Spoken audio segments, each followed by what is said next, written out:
দর্শক স্বাগত জানাচ্ছি দৈনিক আজাদের ফেসবুক লাইভে। এই মুহূর্তে আমরা আছি ইপিজেডের যে নারিকেল তলা, সেখানে আমরা সংবাদ প্রচারের পরে, আজাদিতে সংবাদ প্রচারের পরে আবারও তৎপর হয়েছে এই সড়কটি মেরামতে সিটি কর্পোরেশন। এবং যেটি বলতে চাই, প্রায় দীর্ঘদিনের আসলে এই যে সড়ক নিয়ে মানুষের যে দুর্ভোগ, সেই দুর্ভোগের চিত্র দৈনিক আজাদিতে আসলে বিভিন্নভাবে সংবাদ প্রচারিত হয়েছে। এবং সংবাদ প্রচারের পরে নড়েচড়ে বসে সিটি কর্পোরেশন। এর পরবর্তীতে গতকাল থেকে আসলে মূলত যে ইপিজেড যে এলাকা, সেই এলাকার রাস্তায় কিন্তু মেরামতের জন্য কাজ শুরু করে। এরপরে কিছু জায়গায় আসলে ইটের সলিং দেওয়া হয় এবং তারপরে মেরামতের কাজ শুরু করে।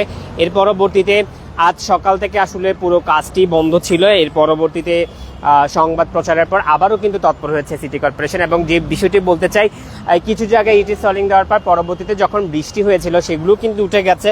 আবারও কিন্তু বারবারই আসলে মেরামতের কাজ সেটি কিন্তু চলছে। আমরা যেটি আপনাদেরকে দেখাতে চাই, সিটি কর্পোরেশনের যে তারা আবারও কাজ শুরু করেছে। এবং দীর্ঘদিনের যে মানুষের যে অভিযোগ, যে এই রাস্তাটি আসলে পৃথিবীর একমাত্র রাস্তা, যে রাস্তা আসলে চাঁদের কোনো রাস্তার সাথে আসলে তুলনা করা যায়। এবং যে বিষয়টি আমরা বলতে চাই যে ইপিজেড দিয়ে আসলে যেহেতু আসলে এটি একটি গুরুত্বপূর্ণ সড়ক এবং চট্টগ্রামের যে আমদানি রফতানি বা এই যে কার্যক্রমগুলো আসলে সম্পূর্ণ হয় এই রাস্তা দিয়েই।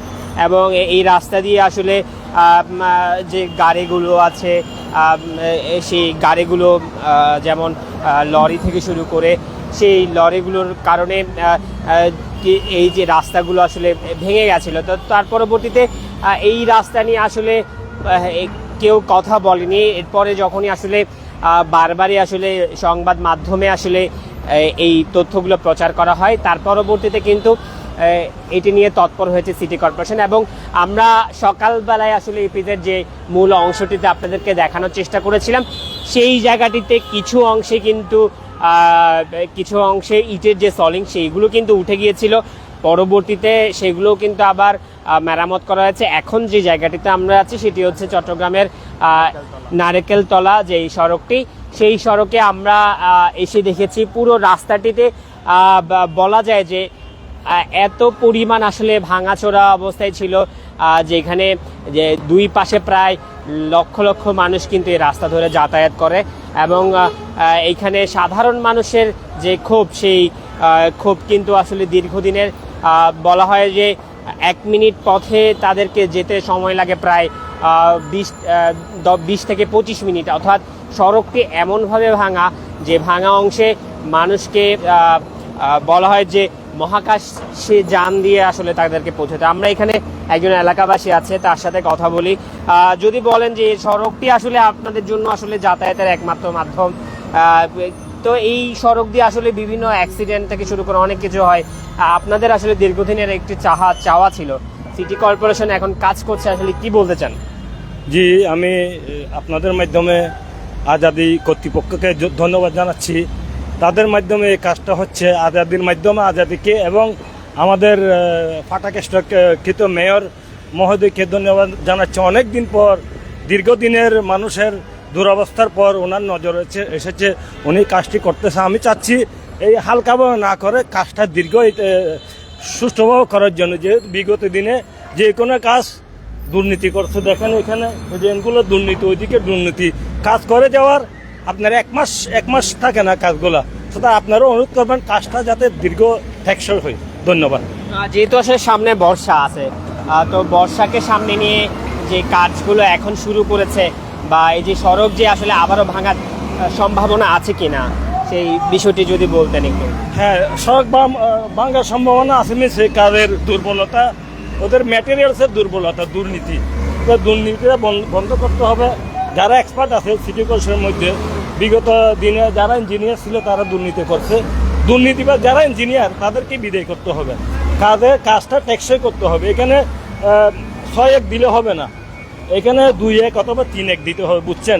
আর ম্যাটেরিয়ালসটা পরীক্ষা করতে হবে। আর আমরা তো ইঞ্জিনিয়ার না, ওইভাবে নিয়োগ দিতে হবে। দুর্নীতিবাদ যারা ইঞ্জিনিয়ার আছে তাদেরকে দূরাতে হবে এলাকা থেকে। তো দর্শক, আসলে এখানে সাধারণ যে জনগণ, তিনি আমাদের সাথে কথা বলছিলেন যে কিছুক্ষণ পরপরই কিছুদিন পরপরই আসলে সড়কের যে চিত্র, তাদেরকে আসলে প্রায় দীর্ঘদিন ধরে আসলে এই সড়ক নিয়ে দুর্ভোগ পোহাতে হচ্ছে, যার ফলে কিন্তু এখানে এই রাস্তা আসলে দেখার কেউ ছিল না, যার ফলে এখানে প্রতিনিয়ত প্রতিদিন কিন্তু আসলে বিভিন্ন গাড়ি থেকে শুরু করে যানবাহনে কিন্তু দুর্ঘটনা ঘটে এবং দুর্ঘটনায় কিন্তু অনেকে আহত হন। তবে এখন পর্যন্ত যেটি বলতে চাই, সিটি কর্পোরেশনের যে কাজ, সেই কাজ কিন্তু শুরু হয়েছে এবং এই কাজ কিন্তু চলমান, এবং যেটি সাধারণ মানুষের যে বিষয়টি তারা বলছিলেন যে এই যে কাজ, সেই কাজ যাতে আসলে সঠিক উপায়ে চলে এবং এই যে এই কাজ দ্রুত আসলে করার জন্য, কারণ দীর্ঘদিনে এই যে রাস্তা দিয়ে আসলে চট্টগ্রামের সবচেয়ে গুরুত্বপূর্ণ একটি সড়ক, এই সড়ক দিয়ে কিন্তু মানুষ কিন্তু চলাচল করে, তার সাথে সাথে ইপিজেডের যে কন্টেনারবাহী যে গাড়িগুলো আছে সেগুলো কিন্তু এখান থেকে চলাচল করে, এবং প্রতিনিয়ত এই রাস্তা দিয়ে কিন্তু বিভিন্ন দুর্ঘটনার শিকার হচ্ছে সাধারণ জনগণ থেকে শুরু করে দেশের আমদানি রপ্তানি খাতের এই যে গুরুত্বপূর্ণ সড়ক, সেই সড়ক দিয়ে চলা বিভিন্ন গাড়ি। তো এই ছিল আসলে চট্টগ্রামে ইপিজেড এলাকার নারিকেলতলা যে সড়ক আছে, সেই সড়কের বর্তমান চিত্র।